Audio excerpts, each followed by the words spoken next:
Hey, what's going on, guys? This is Mustache MMA, and welcome to my very first video of the first series that we're going to do for this channel, the breakdown.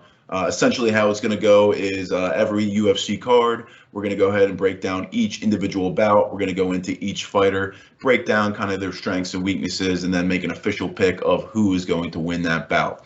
It's important to note that these picks are not based on odds at all. These are just who I straight think is going to win the fight. So again, no odds are associated in these decisions when I'm making these picks. Okay, so I'm going to go ahead and get started then.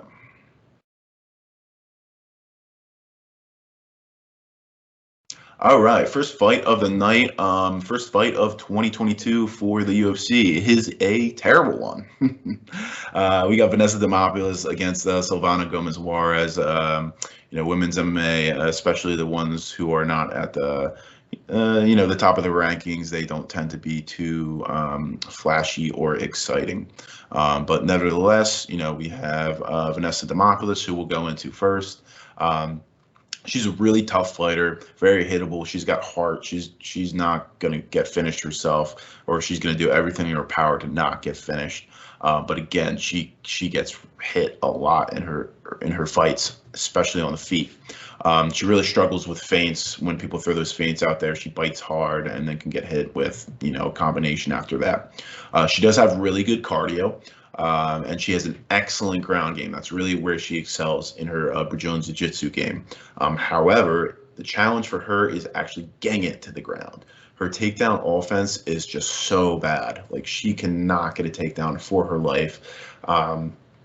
But if she is able to somehow get some kind of scramble, some clinch, a trip or something, she's going to have a really strong advantage, especially in this fight on the ground. However, if she gets taken down herself, she's way too comfortable on her back. She'll stay there the entire round on her back, fishing for submissions off the back, and that's not going to look good in the judges' scorecard if she cannot get anything there. So that's my little spiel on Vanessa Demopoulus. Now going to Silvana Gomez Juarez. Couldn't find a whole lot of tape on her, but it looks like on the feet she has really good crisp striking. She's really technical. She has really good combos. She does throw feints out there. So on the feet, she does look good, and I think she's going to have the advantage on the feet, whereas Vanessa Demopoulus, advantage on the ground. Silvana Gomez Juarez, not the best on the ground, but she can handle herself. She can get out of sticky situations. She can limit the damage. But again, Vanessa Demopoulus, is she going to be able to get it there? So the official pick is I'm going to pick Silvana Gomez Juarez. I don't think Demopoulus will be able to get it to the ground, and I think Juarez will just pepper her up on the feet. Moving on to the next fight, we have Brian Kelleher versus Saeed Yokup Kakhramonov. A couple tough names in this card, so we'll see how I do going forward. Anyway, Brian Kelleher, a fan favorite, good power. He's got great cardio, really great heart for the game, and he's super tough. He can take some damage. Really well known for his really strong guillotine. He will pull that guillotine a lot if he has the opportunity to snatch up that neck. And, a lot of times he will be successful with that guillotine. He's really good offensive and defensive wrestling. However, one thing I notice is he does struggle when fighters pressure him and there's a high-paced fight. Brian Kelleher really wants the fight to be kind of in his control. He wants to be able to push the pace at his will. If other fighters come in and push their pace and it's a high pace, he tends to struggle. Now, with Kakhramonov, he has really good clinch work. He's really good grappling. He has decent takedown offense, and when he gets it to the ground, he has really good top pressure. He's really good control. He's really able to just kind of ground and pound you, fish for submissions, not really let you up, not let you breathe. Similarly like a Khabib fighter, where just constant pressure while he is on top of you. On top of that, he's a really well-rounded fighter. He does have also a great striking game as well. So, this well-rounded fighter, great top pressure, he's going to have the advantage, I think, almost everywhere against Brian Kelleher. And I think my official pick going to be Kakhramonov over Brian Kelleher. And moving on, we got Dakota Bush versus Vyacheslav Borschev. I think that was all right. I'm going to call him Slava. A lot easier to say than his long ass Russian name there. So starting with Dakota Bush, he's got really heavy hands. He throws big looping shots, but those big looping shots are really open to counters. He does show in a very explosive first round, but that does show that he has a questionable gas tank in the second and third. He does slow down. An interesting kind of stat is all of his losses so far has come from being out wrestled or grappled. Where this fight, he is not fighting a wrestler or grappler. He's fighting a elite striker, in my opinion. So it'll be interesting to see how he kind of fares. Obviously, his path to victory is getting this on the ground, holding him on the ground, beating him up on the ground, getting ground and pound in. And on the feet, I think he has a very big disadvantage. Moving over on to Slava, we're going to call him.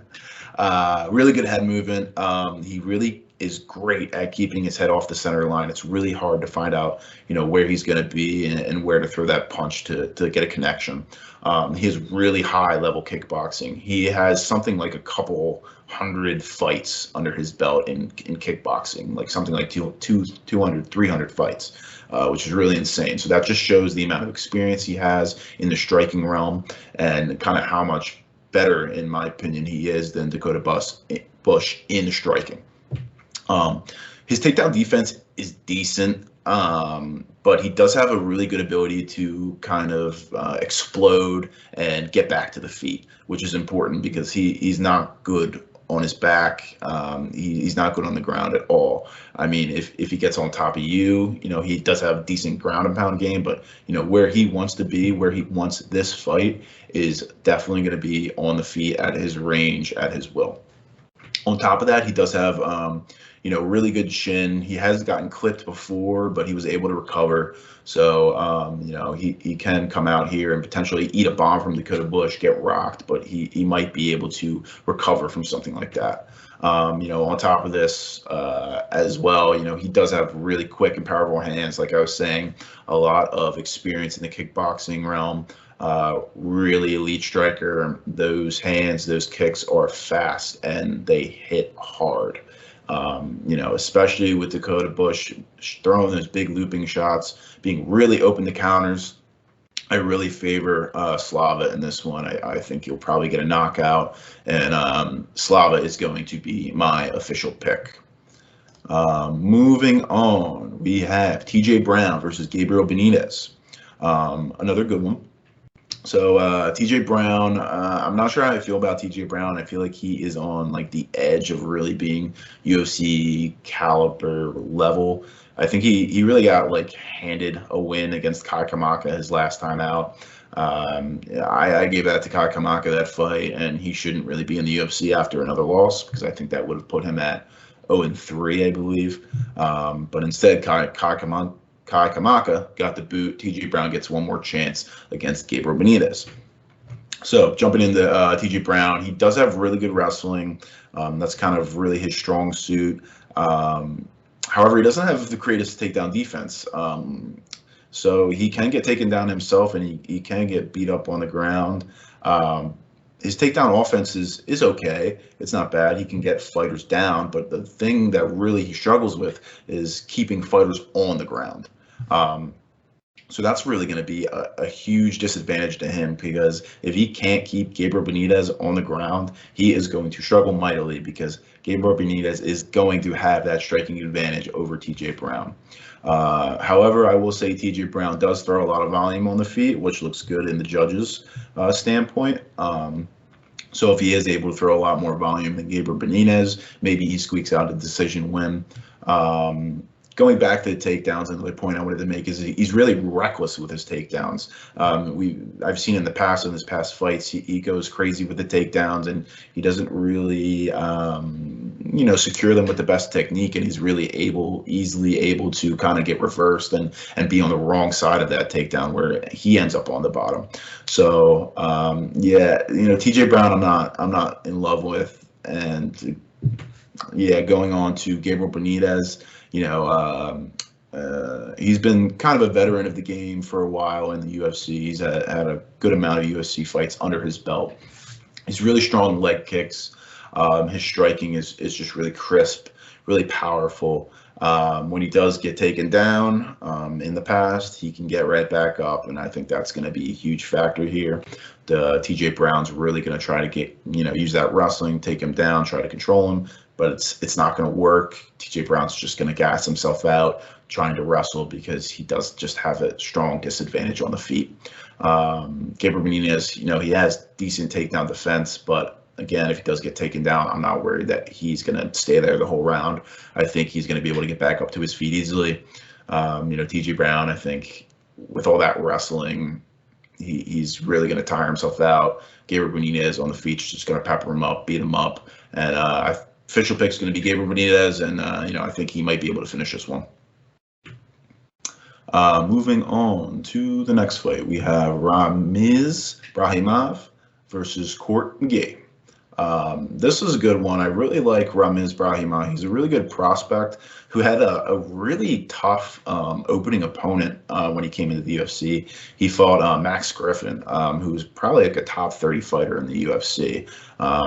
So really tough opponent for him, and a really weird fight because Ramiz Brahimaj is really good with his grappling and his wrestling, and yet he didn't shoot a single takedown in that entire fight. It was so strange. And I think it was because Max Griffin, he's really good movement, and he had that long reach over Brahimaj. And I think Brahimaj really wasn't able to kind of gauge like where Max Griffin was going to be and shoot for that takedown. So it was essentially just a fist fight the whole time. And then that fight ended disgusting, where Brahimaj's ear was hanging off by a thread. It was absolutely nasty. But anyway, in his second fight in the UFC, he absolutely just demolished Sasha Pavlovich or some shit like that. So yeah, got a quick submission in the first round.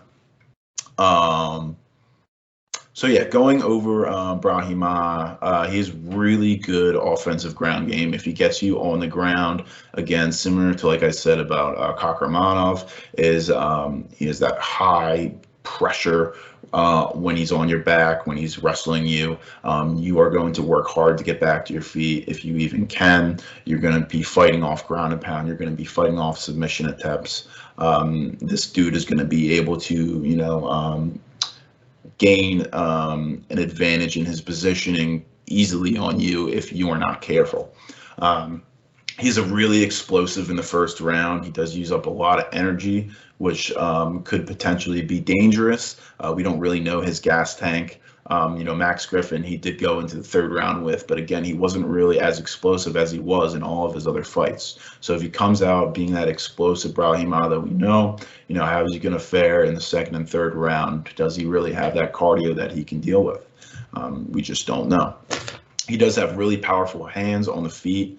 His striking actually isn't terrible. He was actually doing decent with Max Griffin, who Max Griffin is a very good striker. So, I really see him kind of having almost an advantage everywhere over Court McGee. But now going into Court McGee, he has really good cardio as well, which could not as well. Brahimaj could have good cardio. We don't know. But Court McGee, we know, has good cardio. He can really push a pace if he wants to. He throws a high output, high volume, and he just doesn't get tired. If Brahimaj can't put him away in the first, who knows what's going to happen? Court McGee could take over, steal the second round, steal the third round, get a decision victory. So really the big question mark here is the Brahimaj gas tank. Continuing on with Court McGee, he has pretty good takedown defense, so it might be hard for Brahimaj to get him down. He's also really hard to control on the ground, so can Brahimaj keep him there if he does get him to the ground? The thing about Court McGee, though, he is very hittable on the feet. He's gotten dropped and clipped a few times by a couple different opponents. I believe being saved by the bell once when he got clipped by Carlos Condit at the very end of the fight. He just seemed like he didn't know even where he was. But again, that big question mark with this fight is, can Brahimaj, get him out of there in the first round? And if he doesn't, where's his gas tank out? Where's his gas tank at? Can he finish this game, or can he finish this fight, or is he going to kind of struggle because his cardio is slowly depleting, and then we see Court McGee take over?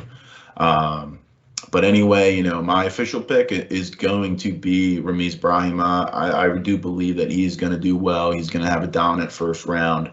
And if he doesn't get the finish, I think he'll be able to push a decent enough pace in the second to win maybe a second.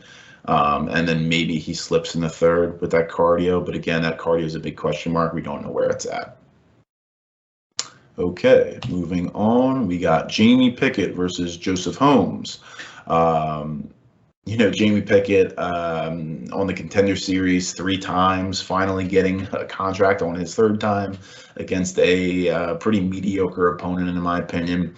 He's been in the UFC, got 2 quick losses, I believe, and then did get a win on his last time out against Starpoli, who was also not really UFC caliber level, 0-4 in the UFC. So, this might be the end of the road for Jamie Pickett if he doesn't see a win here. And he's taking on the newcomer in Joseph Holmes, who was on Dana White's Contender Series. I guess he didn't get a contract because he had another fight with another promotion after that. But now they're bringing him back on. So start off with Jamie Pickett. He's a really long reach and a really long jab. It's really interesting, this fight, because these are 2 really long middleweights. They have a really long reach, and they do have some height on them as well. It's funny, though, because Jamie Pickett, in his fights, you'll see he really can't use his range that well. Opponents just really have a really easy time of closing the distance and just hitting him. He's just really, really hittable. His defense just really isn't that great. On top of that, his takedown defense isn't great either.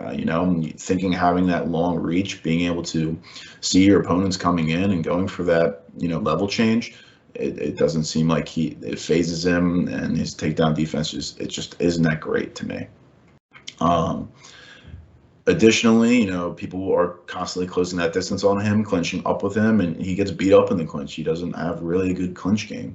I will say he does have a pretty good variety of kicks that he uses. That's kind of really where his striking is good, as well as that good jab. And there are points, too, where he shows flashes where he's good. He throws a good combo and a really good flurry of punches when he's rushing in, and that's how he's gotten a couple of his wins. And his one fight with Tafan Nuchunzi or whatever, butchering his name, but anyway, he actually hurt him pretty bad with that kind of rushing in flurry of punches combination. And the thing is, he just never throws it. He doesn't throw volume. He doesn't throw that jab often. He doesn't throw that good combo. It's like he's really hesitant, and he's really struggling with his mental game to be able to figure that out and to just throw some volume. Going on to the other side with Joseph Holmes, his striking is pretty good as well. He had a really good. He actually fought the opponent that Jamie Pickett fought on the Contender Series for his 3rd time, and he knocked him out pretty easily in the 1st round. So he's a young guy. His striking's improving. He's actually his coach is James Krause, so they're working on that probably pretty good. And again, he also has that 80-inch reach. So this is the first time probably in both of their careers where they don't have that reach advantage. So that's why it's going to be interesting to see how these fighters fare against a fighter with the same reach as them. Again, Joseph Holmes does have that good long jab as well. His wrestling is pretty strong. He's strong wrestling, and he's really able to kind of hold his opponents down. As well as that, he's able to transition well, and he's able to kind of get in the positioning that he wants to be. Now, when he does take your back, that's generally what he wants to do. When he's on the ground with you, he takes your back. He's super dangerous. He's really good at sinking in that rear naked choke, hiding the hand behind the head, and just slowly pounding you out and tiring you out until he can slip his arm right under your neck and choke you out and make you tap. So yeah, my official pick is going to be Joseph Holmes. I think he's going to get a finish over Jamie Pickett, probably a submission or ground and pound. I think he's going to take him down the fees and just beat him up over the course of the fight. Next fight we got another good one in Joe Anderson Brito versus Bill Algeo. Two very exciting fighters. Joe Anderson Brito making his UFC debut, and Bill Algeo, I think this is about his fourth bout in the UFC. Disclaimer: I'm a little biased here. Bill Algeo is actually like his gym's actually 20 minutes away from me, and I do like his fighting style. So disclaimer there that I am a little biased and a little foreshadowing in who I'm gonna pick. But anyway, Joe Anderson Brito, a very aggressive fighter, very explosive, and it seems he's explosive constantly throughout the fight. He just has a strong willingness to want to brawl, throw hands. He has really good takedowns actually too. And he has good submission defense. So people who are throwing up submissions off their back when he's on top, he's really showed patience and be able to do the right thing to get out of those submissions. He does have really heavy ground and pound when he's on top. When he's on his feet, though, it's really doesn't seem to be too technical in my opinion. It's really big looping shots with big power. And I just think, he doesn't have that technicality in his striking just yet. He is almost like overly active, like he's constantly going crazy and trying to, pound away and look for submissions. But, with that, he tends to lose his positioning pretty frequently. And again, kind of going back to his aggressiveness, his explosiveness, he gives his all in his fights. He is essentially dead by the end of the fight. When it's over, he is like, he can't even move. He's just laying on the canvas, just breathing, trying to catch his breath because he's going crazy. It's weird that he does that in terms of, because when you watch his fights, he doesn't really seem like he gasses out that bad, but like at the end of the fight, he's done. He's dead. So moving on to Bill Algeo now, he has that karate stance, low hands types things. So it does make me a little nervous going up against Joe Anderson Brito, where he's those big, powerful looping shots where he could easily just catch Algeo on the chin and kind of take him out. But to counter that, Algeo really does maintain his distance really well, and he dodges those big looping shots. He's shown that in the past. But Algeo, with that karate stance, with that kind of, movement, he does get taken down easily. Guys are able to kind of like take his back on the feet and take him down or get in on a single or a double pretty easily because he's kind of moving all around with his karate stance. But when he does get taken down, he's shown pretty good ground game to be able to get back up. And he does have, I believe he's a black belt in Brazilian Jiu-Jitsu. So, he is able to throw up submissions from his back if he needs to, or at least use those to be able to get back up to his feet. On top of that, he's really good at kind of limiting his damage on the bottom. So, when people do get him in those bad positions, he's able to kind of limit the damage, be able to do something to get out of it and slowly climb back up to his feet. He does have really good control when he does get on top of you now. So he's able to potentially reverse you on the ground or even get a takedown of his own. He's more of a control over a submission. So he's not going to kind of ground and pound you like crazy. He's not going to try to go through crazy submissions constantly. He's going to make sure when he has your back or when he has you on the ground, he's going to control you there. He's going to get some control time, and he's going to slowly work and beat you up and potentially, lock in some type of submission. Back on the feet, he throws high volume. He throws a lot of different stuff with that karate style stance. Hands are low. You can't really see the punches coming. So yeah, the official pick, I'm going to go with Bill Algeo, honestly. I think Joe Anderson, he's strong, but he has those big looping shots, and I think he's going to rush in with those looping shots, and Bill Algeo is going to hurt him a lot coming in with counters. He's going to be able to maintain that distance well, stay away from those big shots. And, I'm sure Joe Anderson, Brito is probably going to get him down, but I think Algeo is going to be able to get back up to his feet. And, I think Algeo has the technical striking advantage. Brito probably has the, power advantage, and probably the wrestling advantage too. But, man, I just really like Algeo in this one. It's a close fight, but, yeah, I'm picking Algeo as my official pick. Moving on, we got a heavyweight bout against two not so great heavyweights, Chase Sherman and Jake Collier. So this was a really tough one to pick because who knows with either of these guys. So, Chase Sherman, he won on his day. He came into the UFC, a while back. They cut him. I think he went to like bare knuckle boxing or something like that. Then he came back. He beat Ike Villanueva, who is someone, a heavyweight should beat. Ike Villanueva is not very good. He actually rocked. Who did he rock in the first round? I'm blanking on his name. But anyway, he rocked a pretty good opponent, a top 20 opponent in the first round, but then got outclassed in the second and third. And then he just fought Parker Porter, who kind of wrestled him a little bit and outvolumed him in the end. He does have really good boxing. He has fast hands. He has really good leg kicks as well. He showed that he's very patient now. He looks for his shots. He looks to set up the combinations. But heavyweight, like most heavyweights do, he does have cardio problems. He's not really able to, show what he can do in the first round and translate that into the second and the third as well. Moving on to Jake Collier, one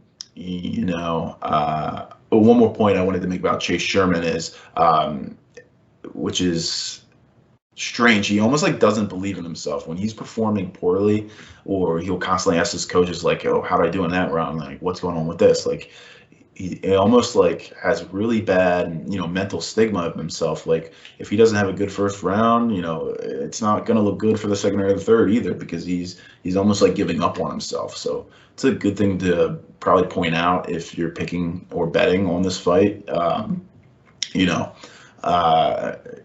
If the first round isn't looking good for him, I have no idea how he's going to do or fare in the second and third round when he doesn't believe in himself. Moving on to Jake Collier, big overweight, heavyweight here. He used to be a middleweight, actually, I'm pretty sure, and then he went up to light heavyweight, and then he had like a 2 or 3 year layoff. I don't know exactly what happened, but now he's a heavyweight. So again, he's fared. He had a win against John Villante, got destroyed by Tom Aspinall, and then had a close loss against Felipe Lin. No, not Felipe Lin's, Carlos Felipe. So with that, so I'm losing my train of thought now, a little brain fart. Anyway, he beat John Villante, who's someone you should beat in the heavyweight division. So, both of these guys having a win over someone who isn't good in the heavyweight division, and, these prospects, if you even want to call them prospects, should beat these guys. So again, Jake Collier, his striking isn't the best, but he does throw a lot of volume, high volume, a lot of combos out there. He doesn't just throw one punch. He's going to throw a couple punches at you at once. And again, a heavyweight who's got cardio problems. So this one is really hard to pick. I went back and forth on this one for a while. But I think official pick's going to be Chase Sherman. I think he is going to do well in that first round, and it's going to build on his confidence. And if he doesn't get him out of there in the first or second round, I think he'll be able to get the decision victory here. Moving on. This is my favorite fight of the card. I think this is going to be a great fight. Brandon Royval against Rogerio Bontorin. So Brandon Royval, probably one of my favorite flyweight fighters because he is just so exciting to watch, man. He just goes crazy. It's high pace, crazy, level of grappling, scrambles that you see with him and other fighters is just insane. Like they're flying all over the place, hence flyweight. So, Brandon Royval, breaking him down, like I said, he's a very high pace, puts out a high volume. He has really good cardio too, so he's able to kind of keep up that high pace, that high volume throughout the whole fight, which is ideal in the flyweight division. He has strong scrambling abilities, so if he gets taken down or there's a 50-50 position, he's really good at scrambling to be able to get in a better position for himself. If someone is going to take the better position, he can do something to kind of put himself in a little bit of a better position, even though he's still in a disadvantage, or he's able to scramble into that top position for himself and get that advantage. Like I said, very high level grappling. He has really good, strong knees that go straight up the middle when he's on his feet. He throws that a lot. He has a really good chin. He's been clocked before by some heavy hitters, and he's able to show that he can get out of really bad situations.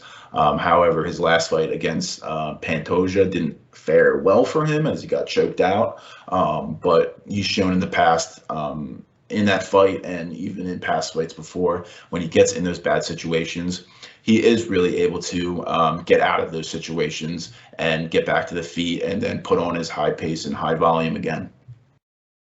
Going on to Rogerio Bontorin. He is a big guy for the division. He has big, powerful hands. His striking isn't the best, most technical, but he's got that power.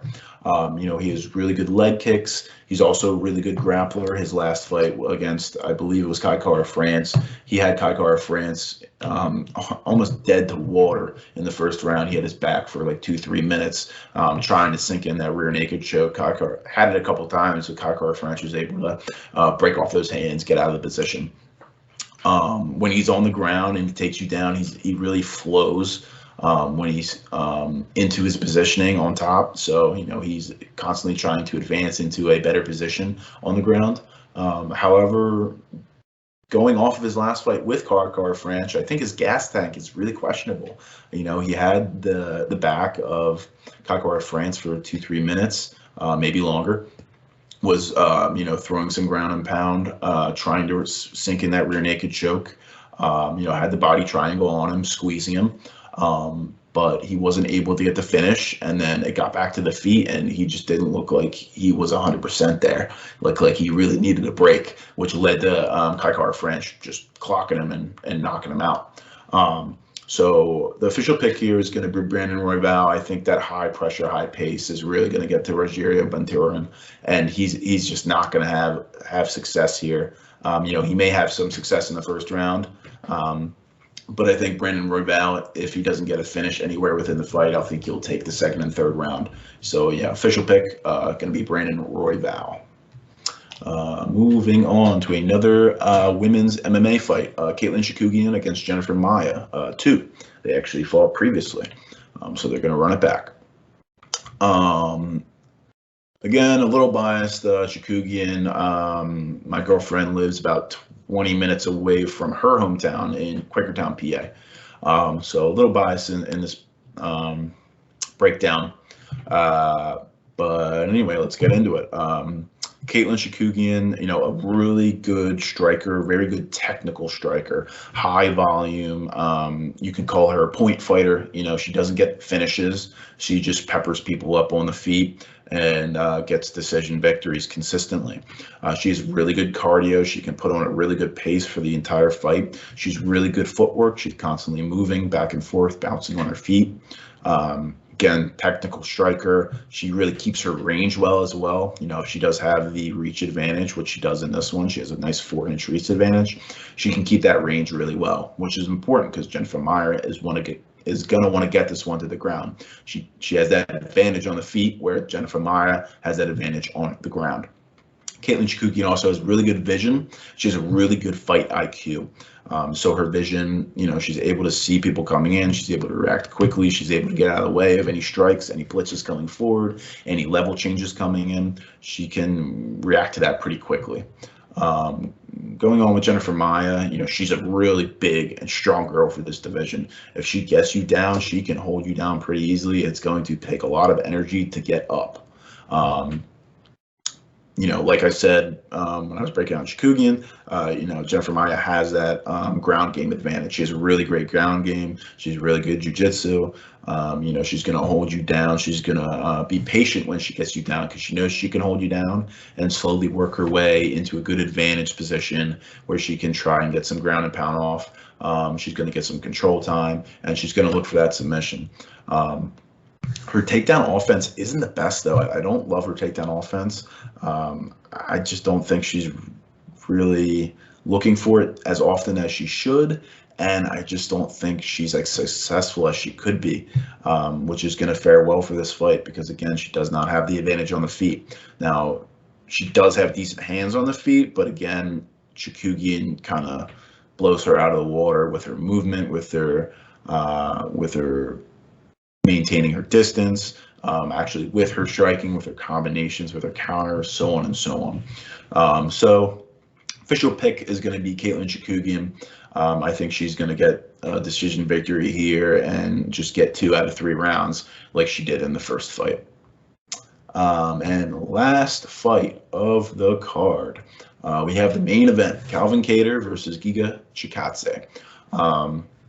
So this is going to be also a really great fight, because although he got destroyed in his last fight, Calvin Kattar, put on a good performance against Max Holloway. I guess you could say good. He did just get the shit kicked out of him for 5 rounds. But he showed a really good chin, really good heart. He wasn't giving up.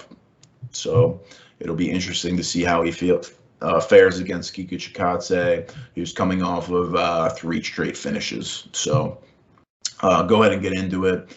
Calvin Kattar, it's going to be a 5-round fight, by the way, for the main event. Calvin Kattar, generally starts pretty slow. He does have a really good chin, like we've seen in the Max Holloway fight, although Max Holloway is more of like a point fighter as well. He doesn't have the biggest power. You saw him take some shots in that fight. I believe a couple big elbows from Max Holloway, and Calvin Kattar kind of ate him, got hurt, but recovered and was able to fight back and fight off Max Holloway from finishing him off. Calvin Kattar is really great boxing. He's really big power in his hands. We've seen him knock out a couple names in the UFC, which include Shane Burgos. I believe he knocked out Shane Burgos. Let me check. He did. So yeah, Shane Burgos he knocked out. Jeremy Stephens he knocked out as well, but nothing crazy about Jeremy Stephens in my opinion. But Shane Burgos is a really durable guy, and he was able to knock him out. So big power there.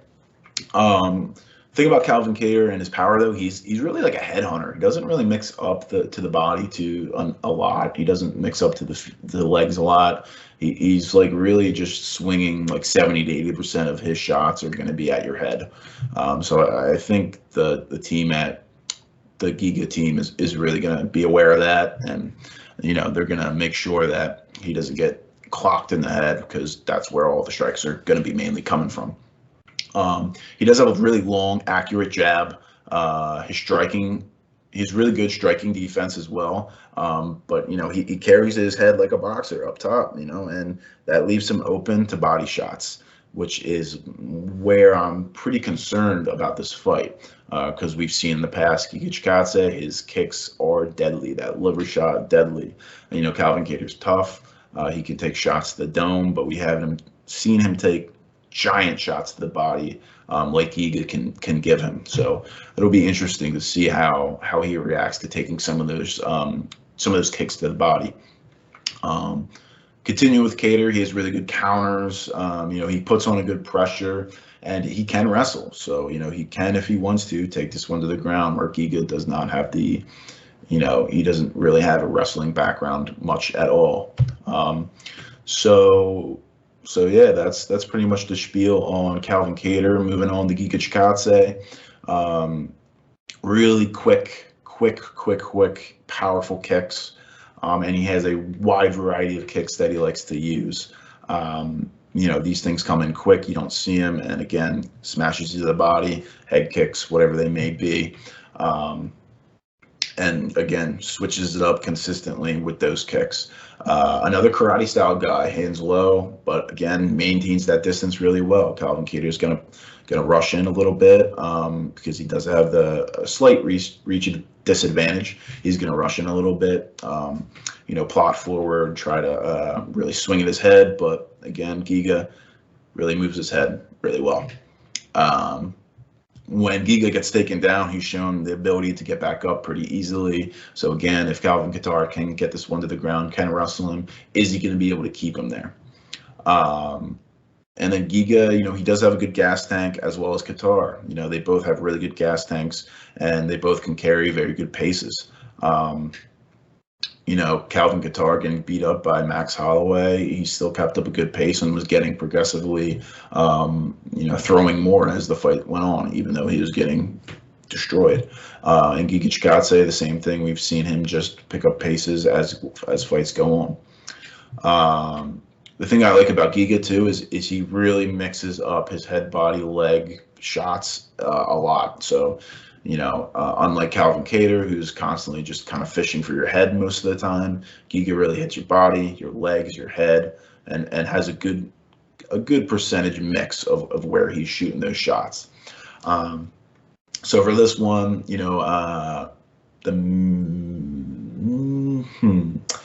my prediction's going to be Giga Chikadze. I think he's going to get it done, and I'm not sure if he'll be able to finish Kattar because, again, he is tough.